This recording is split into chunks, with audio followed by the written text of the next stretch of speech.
Ce travail a débouché sur plusieurs propositions et peut-être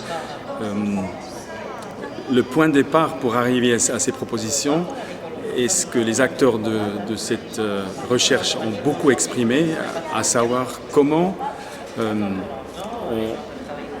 par quel chemin on peut faire reconnaître les efforts entrepris par les parents,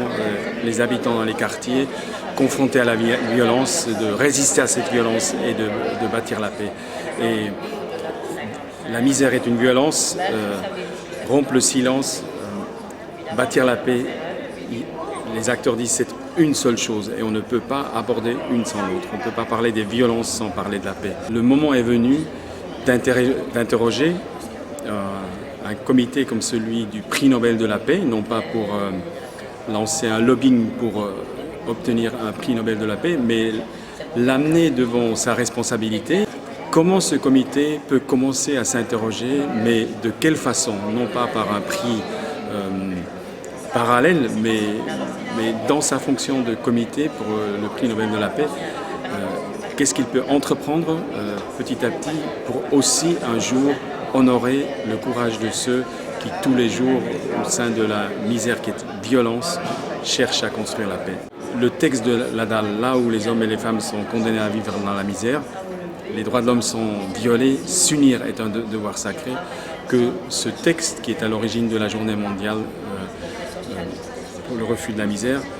petit à petit se trouve reprise dans les constitutions de chaque pays. Le mouvement ATD Quart Monde s'est beaucoup investi pour obtenir des principes directeurs droits de l'homme, extrême pauvreté. Dans ce colloque, il est apparu qu'on ne peut pas accéder aux droits de l'homme ni garantir leur effectivité s'il n'y a pas en même temps un engagement de créer une harmonie, une unité au sein d'une communauté locale, mais aussi au niveau du pays. Donc aussi, c'est une question de quelle culture de la paix est utile pour que les droits de l'homme puissent se réaliser. C'est dans ce sens-là qu'après cette décennie pour une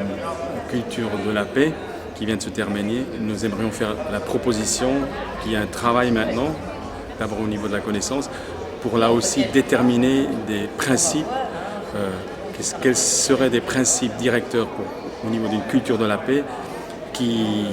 est enracinée et qui a comme point de départ le refus de la misère.